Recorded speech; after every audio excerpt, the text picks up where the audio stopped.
What up, Suns fans? Suns unfortunately lose their three-game winning streak, to the Atlanta Hawks, losing our second game of the season series to them. Final score, Atlanta Hawks 122, Phoenix Suns 117. Boy, does that brother, they do need help. Hey guys, what's up? How we all doing? Are we still unintact? Are we unbothered? Well, I'll tell you who's unbothered, and they have a right to be unbothered, is 36. 36 is unbothered. I love to say that. As the Suns drop a frustrating one here in Atlanta. Now, I'm sure it's already widespread news about the whole Phoenix Suns in Atlanta home situation, where like the Suns haven't won a game in Atlanta since 2014, apparently. I don't know what kind of modern day curse this is on the Suns, but the Suns quite frankly find themselves in frustrating game for very multiple reasons. I don't feel like I need to recap the whole game for you guys, as there's really one specific play that I would like to bring up here. I think it was said on the broadcast, but I think it definitely paints the picture. This one short, Vig trying to steal it, and the Hawks do. Matthews for three, got it! Garrison Matthews! Phoenix just stood around and watched the ball hit the floor. They've been doing it the whole second half. But really, that whole play, it just encapsulates all of tonight, as the Suns could not get a freaking rebound. Just to paint this picture more for you, the Hawks ended the night with 54 rebounds as a whole team to the Suns' puny 37 rebounds. The Hawks had 20 of that 54 being offensive rebounds to the Suns' 6 offensive rebounds. I can't. God. As a Suns fan, this is a game I hate seeing. Well, I've already seen enough of it from Charlotte, and I thought that was going to be it. I feel like for these last couple of games, that's the only thing that's been holding back the Suns recently, and it is the interior defense I've been talking huge smack about. Like, it's also rebounding. That's also a really big issue that loops into that. It's the centers, our centers, that are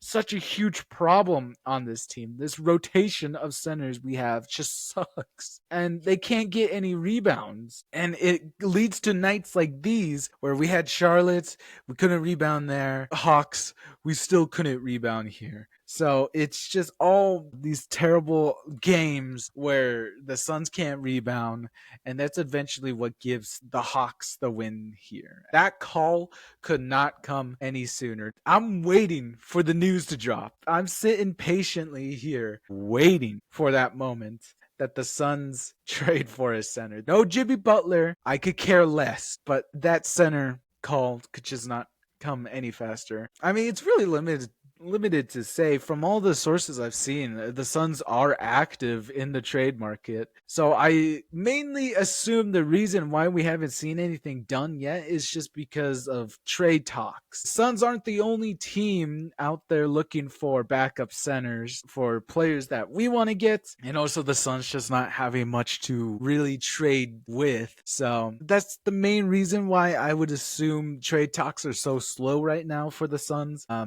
It's just kind of this situation. But until that day happens, when we see that trade go through for whoever it is, really, the Suns will be suffering until that moment. So that is just a collapse on all ends for the Suns tonight. Their best weapon is the three-point shot, which they had 17 tonight to the Suns' 13. That not only did they beat us in rebounds, but they beat us in the 3 points. It was just suffering, pain. This is really frustrating to me because not only have the Suns been playing really great these past few games, just to see them to drop a game like this, it's just random and out of character. Just see them not fight more. And also the fact that they've wasted a Devin Booker and KD game. Like, as Suns fans, we're finally getting what we want from these two. We've been asking for Devin Booker to be more aggressive. And tonight definitely proves that, as Devin Booker, 35 points, 5 assists, 5 rebounds, 3 steals. He had 5 turnovers. But here's the best part. 7 of 14 from 3. And it was the reason why the Suns kept going to him mostly in the second half there, because Booker was amazing, and we definitely needed it. KD, 31 points. And funny enough, he scored those 31 points without a single made three. He only attempted 2 threes, so most of that was from just him working his game in the mid range, which was amazing to see. He took over that third quarter. He was destroying everyone on the Hawks that even tried to challenge him. KD was amazing from the mid-range. A Book, amazing from the arc. They both combined for 66 points tonight, and it's another stinger that the Hawks ruined this night. KD, 8 rebounds, 6 assists, 2 steals, 2 blocks. Okay, so that's disappointment number 1. Let's go to disappointment number 2. The centers. So he tried, man. Only 4 points, 5 rebounds, assists, and a steal. He was showing a lot of energy and his usual smartness, but unfortunately, he was being a little too late, and that generally didn't allow him to get many good looks, as the Hawks played really great rotational defense, always able to be switching to him in time, just for forcing him to pass it back out. Also went 1 of 4 from the field and did not get that many rebounds. As let's just talk about him since we're talking about centers. Okongwu stole the night. 22 points, 21 rebounds. Yeah. He mainly stole the show tonight and is the biggest thorn in the Suns' back.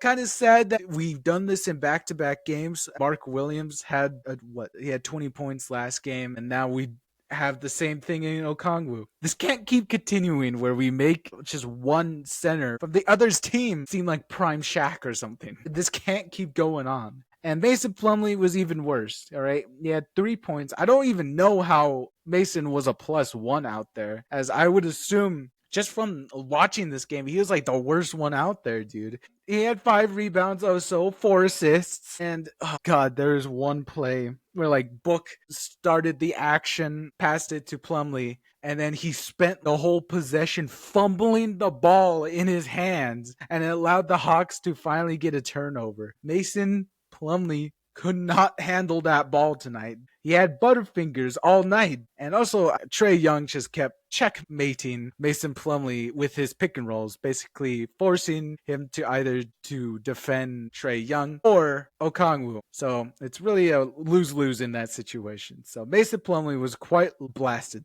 tonight. And it's an awful night for him. I don't know how he's a +1 out there. And also is a -8. It did not feel like that at all tonight. As for our other starters, Ryan Dunn, he looked solid. 14 points, 1 rebound, 1 steal, 1 block. 4 personal fouls, though. He didn't get the best of Trae Young tonight because he had 43 points. Ryan Dunn did not stop him in any aspect. Tyus Jones, he had 8 points, 6 assists. Barely noticed him every time he was out there. He had some great looks and made some great decisions. I just write it off as like an okay night for Tyus Jones. And then we take a look at our bench. Okay, so our bench got absolutely blasted, as unfortunately our whole bench combined for 26 points. Meanwhile, the Hawks' bench went for 50 points. Yeah, that was Okongwu and Garrison Matthews that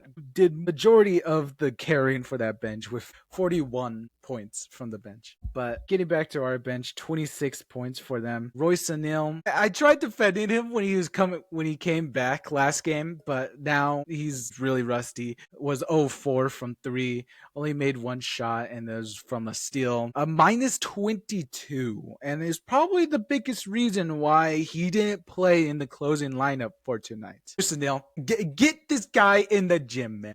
Have him shoot like 500 threes. Get this man back in order. We do not need this right now, especially now with the upcoming schedule we have. We're now starting to come out of our easy schedule into more harder games, and we do not need Royce O'Neal to be shooting this badly and be a -22 every time he touches the field. So Bradley Beal, 11 points. Again, the bench leader for tonight. 3-9 from the field. 4 rebounds, 3 assists, 1 steal. So I should say it, somewhere in the third quarter, Bradley Beal got injured. Funny enough, or I guess funny in a sense of like coincidence. David Roddy, who was out on the field, previous Suns member last year off of a turnover, and he was about to go into the rim, laid up, but Bradley Beal contested, tried to get the rebound, and he stepped on David Roddy's foot and he twisted it. It was pretty bad, and he lingered there, but good news was that he was able to walk. So that was pretty good. Glad he was able to walk. He went to the locker room and then he came back into the game. Now this is where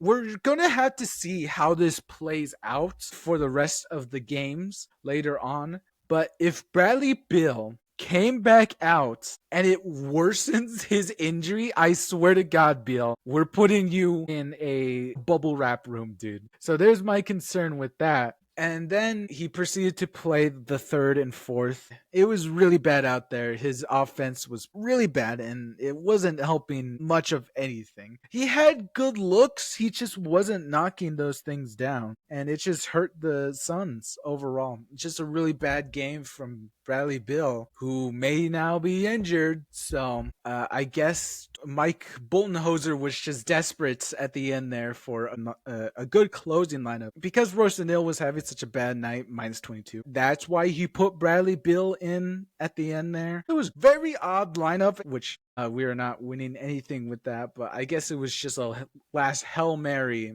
put all of our offensive guys out there just to see if they could do anything. So complete collapse when everyone was just having a bad game. And for the last person on our bench that we had to talk about is Grayson Allen. 9 points, 3 of 4 from 3. He was hitting some pretty good shots from 3, but again, it's just his defense, and that's why he was probably sidelined for the later parts of this game. So, yeah, that finishes it up from the Suns. Just a really frustrating game when we were supposed to be making up the difference. As now the Suns are below 500 once again, falling back into the elimination category. We are now 19-20 on the season, back in 11th seed, and that's our final game against Atlanta. So our next game will be at Washington. Hopefully that one will go much more better. That will be on Thursday, January 16th. Hopefully we'll be able to pick ourselves up another easy game here before we get into the more harder ones against Detroit and Cleveland and possibly Brooklyn. All right. Have yourselves a great night. Enjoy yourselves and have a nice one out there. If you like this content, please like, comment, subscribe. It really helps the channel a lot. We'll be back here with more Phoenix Suns content daily. I could say that now because I've been posting a lot daily. So thank you for your continued support. And we'll be back here January 16th. All right? Enjoy yourselves out there. Good night.